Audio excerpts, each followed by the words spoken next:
Does Carson look blurry to Yes. anybody, or is that Really? okay? Good. Okay, Because I've not got good. that. Yeah, and to me. I've got that special camera. This is the best he's ever looked. I mean, it could have just been that Krista's drunk. Did that help? E.T. Fun Home. Zero. Fuck. Skipping podcast. So today we're going to be covering our reactions to the presidential debate, how a PhD student's cat fooled Google Scholar, Palantir's inclusion in the S&P 500, the sketchy AI health app claiming to diagnose STIs, and much, much more. Don't forget to like, comment, and subscribe. A PhD student recently turned his cat into an academic star by creating fake research papers and citations to expose how easily academic credibility— I have a hard time actually having academic and credibility in the same sentence— can be inflated on Google Scholar. While Google Scholar removed the cat's profile, other fake citations are still up on the site. So the question I have is, how much better is the academic work done by the cat than the work, which is really academic fraud, at least in some cases, done by Columbia law professor Joshua Mitz? Well, of course. I mean, like, I knew you were going there. Before we get there, I just want to say that this brings us closer to something we've been discussing for a long time about academics. They're all pussies. Oh boy. It's not just Josh Mitz, though, who is distinguishing himself in terms of scraping the barrel, whoring themselves out. There was another paper that was recently cited, and the academic's name I forget, but it was tying Felix? short selling to Garfield, but it was single-handedly blaming short sellers for the lack of ability to cure life-altering diseases due to short-selling attacks. And Due to short selling attacks. this one's embarrassing. I mean, for the person who wrote it. Unfortunately, it's a professor at my law school alma mater. And look, I'm not.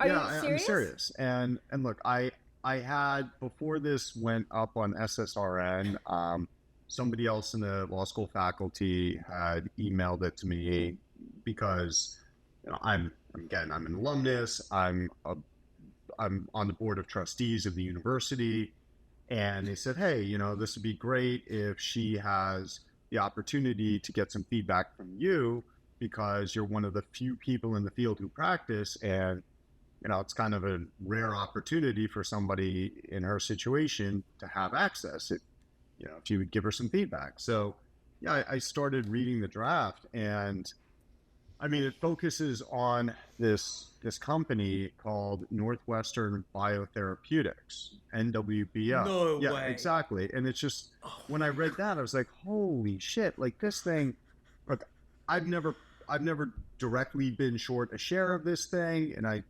qualified as directly because I have money with Chris Brown of Aristides, and at least at times I think he's been short this thing. But like, it's such an obvious scam, and Adam Firestein of Stat News has covered this thing copiously. And when I read this paper, I mean, she's just repeating all the company's attack lines against this guy, and I thought, like, borderline defamatory. But the windup is, I told that other faculty member, I said, yeah, please put me in touch. I'd be happy to give feedback. I have a lot, and it's definitely not going to be what she wants to hear, but as I often tell my kids, the things you don't want are often the things you need. But yeah, no, she refused. The academic professor wrote this, refused to engage with me. And it's just kind of like, I mean, that just tells you, in order to produce this paper, right? I mean, again, she had access to, one of the, more established activist short sellers out there. She did not want that perspective. This was, as far as I'm concerned, 100% carrying the water for a complete shit co. I would go further and say that you're one of the more established short sellers. I would say you are probably within the top 3 short sellers on this podcast. Don't sell yourself short. Well, one cat was climbing the academic ranks.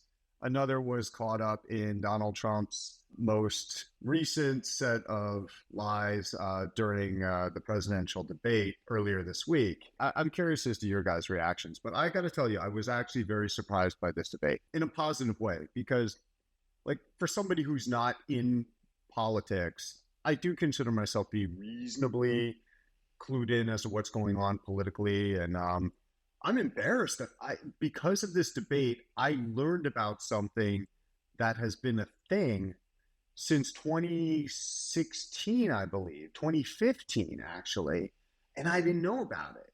So that is that Donald Trump has been accused of having a neck pussy. And what happened was after the debate, somebody texted me a video watching the debate and, you know, in Trump's neck, and they zoomed in on it, and it's like labia, clit, and I don't mean like just having gotten out of the shower nice and fresh. I mean, this is like post gangbang, just like fucking hammered, you know, puss. And I'm like, dude, this has got to be a deep fake. No way. This is too, like, it was pornographic. It was obscene. The fact that you say things like post gangbang labia hammered puss is why you're never going to be any closer to being in politics. That's what's keeping me on the outside. Okay, that's well, what's keeping you on the outside. Let's just leap all that out and fix it. If that's the only thing that's keeping me out of politics. But in any event, bleep this whole section out. Let's just. Well, but voters want a truth teller. Like, imagine if I'm on that debate stage, right? The truth bombs. This dude's got a fucking pussy on his neck. I'm getting hard. So well. Right. I mean, like, no one's going to be I thought this thing was a deep fake, right? Sure. Like, there's no way. So I Googled Donald Trump pussy neck pussy. And yeah, the first mention I saw was back in 2015. And it actually was a little less, like, you know, hammered out at that time.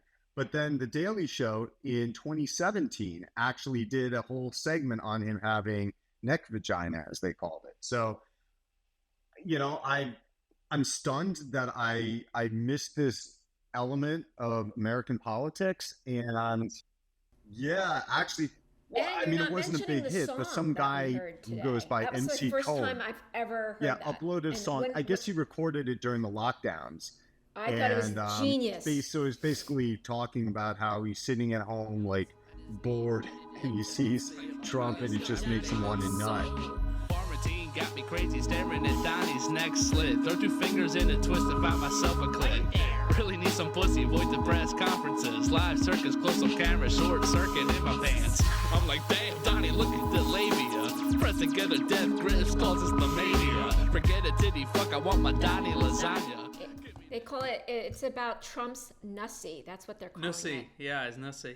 Nussy, Nussy. Holy shit, that's ironic. I might get a t-shirt. That's ironic. Grab him by the Nussy. You know what? That's what happens if whoa, dude. Doctors have concluded that if you grab too much pussy, you will grow one on your neck. It's like a contagion. The S&P is recently announced that they're adding Palantir to the S&P 500. Before you think that we are going to start talking about finance, we're not. Following the announcement, Palantir's shares soared 14%, but I don't really care about any of that. What I want to talk about is their nutjob CEO, Alex Karp, who filmed a video that was only made stranger by the fact that A, he looks weird, B, he's wearing full lycra, C, he's in like the fucking woods with a bunch of these like sticks for walking, which other than like people who used to maybe want to date Krista way back in the day, like who's using walking sticks? No, that's an important point. I do want to hammer on that point because I know, Krista, like one time you were like gonna go on a date with this one woman who, like, It was Right, just and a she brought walking, walking sticks, and she drove a Subaru. No, she didn't. She wouldn't come with me because we didn't have Oh, a the mutual chaperone. friend. That's right. You know, But you showed was us out sick. you showed us a Yeah, I photo was of like, her, and she was like what? hiking, and she had walking sticks. Yeah. So I Yes. I thought mean, I thought walking sticks were only for lesbians. No, these are like the kind of like athletic-y ski pole things. And I'm just Was he thinking, cross country what the fuck is skiing wrong in the with this video, dude? or? He's wearing he's got like a full lycra walking suit. He's I guess he's like trail Well, hang on. walking or whatever. Is and there's such a thing as a walking minute. suit? Yeah, Wait, I need to. yeah, I think so. This like I guess a walking suit. Does it help I mean, with like, you know, aerodynamics? What is? I know. I need to know. What's a walking suit exactly? I mean, like, look, I don't personally own what I would imagine as a walking suit, but I would think if you are like one of these types of people who thinks walking is like anything other than just going from place to A to B casually, you have like a walking suit. You have those on shoes that everyone wears that just look terrible, and they're like, oh, they're so comfortable. Like, who cares? You have those long socks, like the ones you wear on the airplane, right, for deep vein thrombosis. Then you wear some sort of like lycra shorts, and then you got to wear a camelback, right? And this is one of my biggest fucking gripes with America. You guys are always walking around carrying water. Like, I barely meet an American out now without like a gallon of water. It's so true, especially with kids. What the fuck especially is with that kids, about? it's like, can't send them anywhere without their water bottle. Does your kid have his water bottle? Make sure she brings her water bottle. And it's just like, when did this happen? Like, when I grew up in America, we fucking used water fountains, today you gotta have the water bottle. I don't get it. I have no idea. Like, my wife will be going from our house. I just heard that. We'll be going from our house to a restaurant 10 minutes down the road, and she'll bring a water bottle with, and we have an argument. I'm like, are you going to die of thirst in 10 minutes? And I think it's this total comfort thing that Americans do. It's really wrong. I mean, there's stop. just so many businesses now that leave out like dog bowls with water in them. I mean, if you really needed some water, just pull over and grab the fucking dog bowl. Well, following an FTC investigation, the HeHealth app has shut down after claiming to diagnose STIs from user-uploaded photos. Turns out that the AI was based on unverified data and a small sample. HeHealth pulled the plug on the apps, refunded U.S. customers, and wiped user data. No, they didn't. But their website and YouTube channel do remain active. How stupid are people really? Like, okay, to think your phone. So there's an insane and jealous failed former short seller who has been, based on recent pictures, offering up his face as a petri dish to test whether you have an STD. And clearly some people who've used his face recently are positive for STDs. Like, that's such a better way of going than like trying to like jizz on your iPhone or whatever it is. Honestly, man, I was fairly certain that was either AIDS or monkeypox that dude had on his face. I mean, it looked bad, whatever it was. I mean, it's like also on the top of the head. I mean, because you run out of real estate, right? Like, how many people can use this in a short period of time? So it's a good thing that he doesn't have much hair on the top of his head. It's like, hey, look, I'm just helping out humanity here. Come on over and, drop some right here. The question I had here is, like, were people, who was on the other end of it? Because let's be clear, most AI is not real. And my bet here is just, like, it was dudes in, like, I don't know, India or the Philippines, and they're, like, looking at the picture and being like, yeah, that looks like gangrene of your penis, and, like, writing back. So is there a whole group of dudes that were just like in India spending the entire days looking at like gangrenous cock? And then the real question I have is, did Harvey Weinstein get to use this? Because we know that guy has one of the weirdest penises on the planet. Right. And that would be the true test of the Well, AI. I think he's still in prison somewhere, right? So how do we know that it wasn't part of the prison work program where he's actually the one diagnosing, like, oh yeah, that looks like you've got penis leprosy like I have. Nathaniel Rothschild is taking a minority stake in Lars Windhorst's investment firm, Tennor, and will serve as executive chairman. The partnership represents another attempt by Windhorst to recover from previous financial and legal challenges. Now, many of you are probably wondering who Lars Windhorst is. Lars Windhorst is a German guy. I think he's in his late 30s, early 40s. He was kind of earlier in his career described as a Wunderkid, whatever that is. And he has blown up multiple times. In fact, he's even blown up, it seems, losing like scary Russian dudes money, which makes me think like there's something going on behind the scenes there. Now, the FT have done some amazing work on Lars Windhorst. Anything he shows up in is super toxic. He has, I think he has offices on Savile Row, which is a sort of posh part of London. That's where I get my underwear made. So it's pretty widely known that if you're doing business with this guy, it's not going to end well for you. Roll in Nat Rothschild, whose previous business partner was the Bakri family, who managed to take him and his investors for some number of billions of dollars in a London listing of a coal asset. That was called Bumi PLC. BUMI. Yes. This just looks like a marriage made in heaven. Yeah, now, don't you dare call Nat Rothschild a dilettante. I mean, that would be an insult to dilettantes. Yeah, certainly, he's not yet the most accomplished person to ever carry the Rothschild name, but, he will, by the time he's done, I'm sure, probably be the most infamous.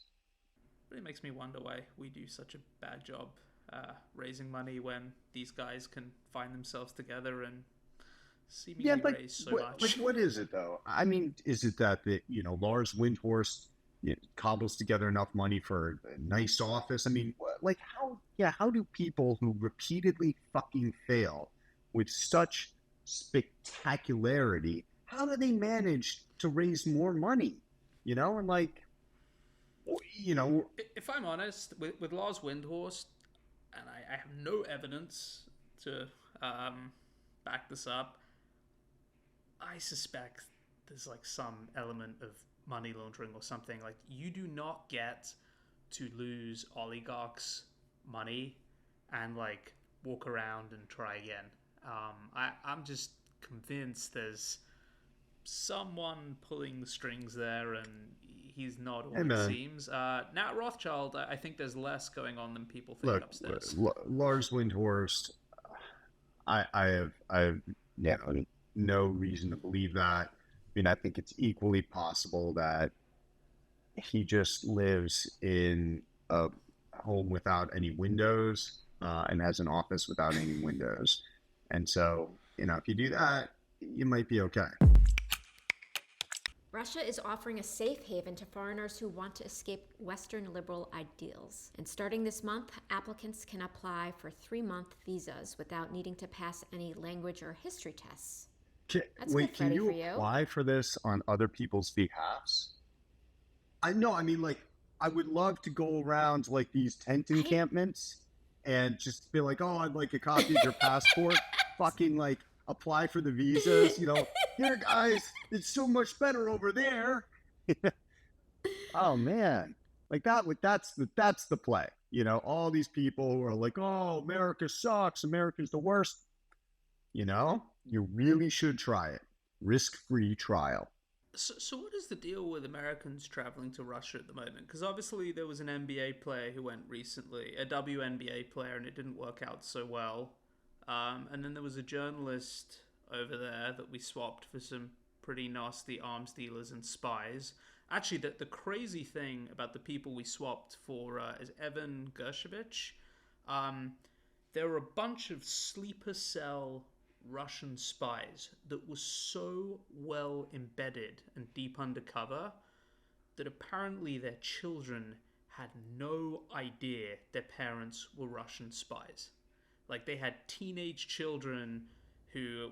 Oh my God, you were talking about that in that. That's crazy. Totally crazy. Carson, did you hear about this story? Yeah, I This heard is about it nuts. just the other day from Freddie. But I mean, but of course. But dude, what I was thinking, because you know how like we were saying the other year, one of like the coolest ways to like discipline kids is to have like a fake present under the tree at Christmas and be like, right, I'm burning your Christmas presents, and just one year you take one of the fake boxes and you throw it in the fire and they're like, oh, you'll really do it. I think now, once your kids get to about 9-10 years old, you just sit them down and you say, look, we got a secret. We're Russian spies. We're deep, deep undercover. If you misbehave, the government will find out and we'll get deported. So don't misbehave in public. My daughter's only 4 months old, so probably she won't see this. That's totally what I plan on doing when she's about 9 years old. I probably won't use Russia because relative to the West, it's actually looking pretty good at the moment. But I don't know. I'll just tell her I'm a spy from China or some shithole country. A Thai man, as in from Thailand, was recently bitten on the testicles by a snake while using the toilet. He then got a little angry, grabbed a toilet brush, killed the snake, and left a bloody mess on the ground.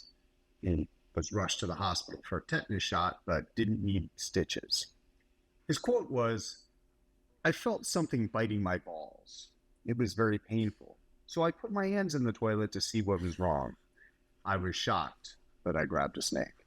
So, can I ask you guys, what would you guys do if this happened to you? Okay, so I've got a better story. This is a friend of mine. So back in this guy, like an American guy, I was an expat in Asia for many years. So in the late '90s, he was traveling through Asia, and I think he was in the airport in Saigon or Ho Chi Minh.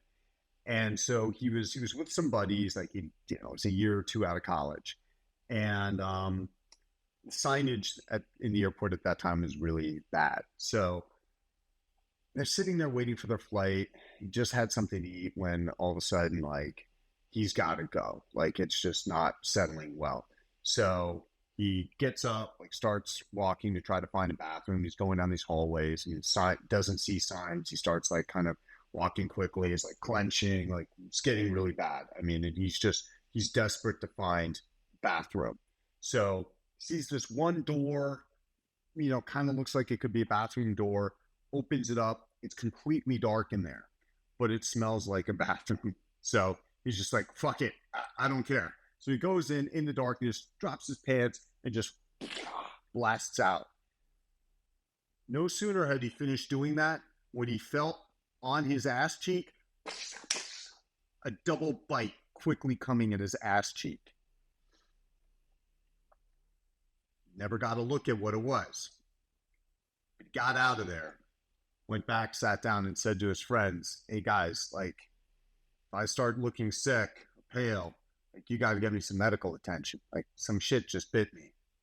So, anyway, he didn't end up needing medical attention. So, fortunately, whatever bit him was not venomous. But I've just always, felt, upon reflection, a little bad for like, some snake curled up in the dark, hanging out, and just some dude just all of a sudden blasts like diarrhea all over him.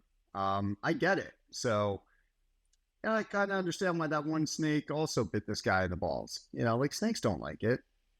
Apparently, snakes, like, in the toilet, they get, in Texas, it's Really? like a thing here. So, yeah, when we go to sleep, like, Kelly always tells me, you definitely put all the toilet seats down.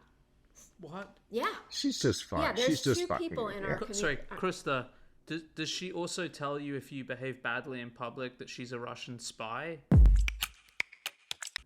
As you know, we've covered it all when it comes to chess, from vibrating butt plugs to cheating. But for those of you who think chess is boring, you'd be wrong. Chess is fucking gangster, and this is why. Russian chess champ Amina Abrakova has been suspended for poisoning her rival Umiaganat Osmanova by lacing chess pieces with toxic mercury during a tournament. Abrakova was caught on camera sneaking mercury into Osmanova's chessboard before the game. Osmanova was hospitalized but since recovered. If convicted, Abrakova faces up to 3 years in prison. Or she could become a Red Sparrow for Putin. Dude, I gotta tell you, man, like, in my mind, you watch, like, was it Queen's Gambit? You know, that chick with the eyes that are too she far would have apart. She would have liked that shit. She would have, and actually, one of the main actors in that was a guy who went to school with me. Like, I'm sitting there halfway through thinking, guy looks really familiar, and then I realized he was actually someone who went to school with me. But nowhere in Queen's Gambit do they have vibrating butt plugs or poisoning. Like, they really did it a disservice, just making it all about whether you knew the moves or had a better memory or like could crack under the pressure. I think this is awesome. Yeah, and it's, you know, and look, I think it's something that Russia needed at this point in time because, you know, as I've been saying for a few years, I could tell that Putin had lost his joie de vivre because people weren't being killed in creative ways anymore. It was always falling out of a window. And so I think Russia lost some of its prestige when it's like, it's just another, you know, broken window death. So this really speaks well of the spirit of the Russian people and the Russian state, that they could put mercury on a chessboard, because I was worried about them for a while. Like, it really seemed like it, you know, the collapse of Russian civilization was imminent, you know, when they ran out of creative ways to kill people. So, you know, kudos to them. They're you know, they're back in it. They're back in it to win it. So I'm sure everyone here is, you know, completely deprived of our input over the summer, having been away. Carson spent much of it in wine country. Krista spent a lot of it opening toilets, checking there were no snakes. And I was in Europe where the Olympics were present. It's pretty much all anyone could talk about. So I spent a fair amount of time watching the Olympics. The first thing I will observe, my wife was very curious as to why all the events were being shown were the weird ones on British TV. And I pointed out to her, it's because in the country you're in, they pretend the events that you're good at are the ones that are important. So it's pretty skewed to stuff that no one really gives a shit about. The other thing that I want to point out, if anyone thinks that short selling is pointless, there is a job that is more pointless. And that is at the swimming events, they have a lifeguard. So if you notice, I shit you not, they're showing in one of the clips, like, you know, the most accomplished swimmers on the entire planet, you know, powering down like faster than most people can, like, you know, do one of those stand-up paddle boards. And in the back corner, you see there's a dude sat in a chair who's lifeguarding. So there are jobs that are more pointless than short selling. Not to belittle probably the best part of the Olympics, the opening ceremony. Firstly, there was some superb BBC commentary on the entire opening ceremony, just ripping how bad it was. So instead of like the normal thing they do where they parade all the athletes into the main stadium, they had them come in on boats. And as they came in on boats, it was pissing down with rain. So it basically looked like the final scene in Titanic. It was truly terrible. But that was only surpassed by the fact that they did this. It was supposed to be like representative of the Final Supper, which genuinely unclear to me how that had anything to do with the Olympics. But they had all these weird kind of like transgendery things going on, so they managed to offend like pretty much everyone on the planet. But the best part of it was there was a dude who was kind of standing like one or two to the right of the main character, wearing hot pants, and his balls were hanging out.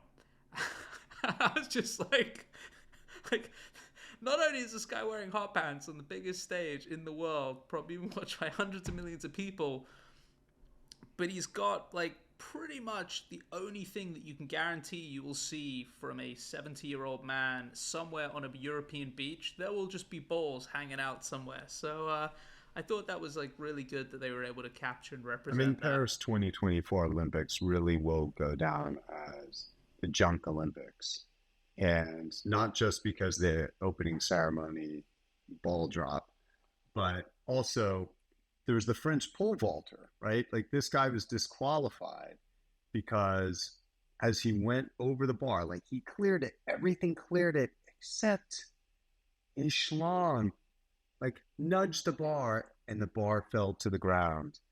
And yeah, I mean, and look, this dude, like you could tell he's got a unit. Like this dude has a unit, and you know, he might have felt, I imagine that he was pretty dismayed at that moment. But, you know, like an Olympic gold medal, the problem with that is in 4 years, 8 years, 10 years, you can't repeat what you did to win that medal, right? That shit goes away. But a schlong is forever. So he did much better than medaling at the Olympics. He immortalized his schlong at these games. And, you know, it's like if he met some woman in 10 years, she'd be like, oh, can you still do, you know, that? Like, you know, the pole vault? Of course not.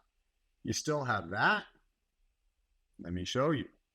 So, yeah, I think that was I think that's the best outcome any male athlete has ever had in any event in any Olympics. I'm hard pushed to think of anyone else. It was so cool. Like I really enjoyed that. Yeah, other than that, I don't know. I do like the synchronized diving. I feel like that's cool. The synchronized swimming. Wait, stop it. Dude, the synchronized That diving was the is really flower cool. on the shirt. Yeah, dude. I know where you're going. I with this, know. Krista. Thank you. That's exactly. Your gaydar is pinging hard. I'm sorry. Dude, since when is synchronized diving gay? Since when was it not? Dude. I know. What is, like, seriously? You know I don't care. Obviously I'm gay, thanks. but like Dude, I think the synchronized diving's really cool. Oh God, stop. Just all right, let's end it, really. This is We'll end it there before I out myself further. I mean, you guys are supposed to be edgy and cool, and you're like, there's nothing like the synchronized You guys? diving. I like No, it's just one of us. Come on, man. I mean, Well, the next thing I know, you're going to be wearing a shirt. you know like, what? can we Keep get a talking like close-up on that. I'm going to like, sneak over to your house. I'm going to fucking leave all the toilet seat lids up while you sleep. Okay, I'm going to send you a bunch of shit that I'm going to show you. You're going to be like, shit, Oh, she yeah. wasn't fucking kidding. No, dude, it's a thing, I know. man. Maybe not where you Dude, live. it doesn't It's more matter urban, because you know but- what? I'm just going to tell people they're pets and I'm going to have a Haitian over. He's going to eat Stop them. it. Zero. Skipping podcast.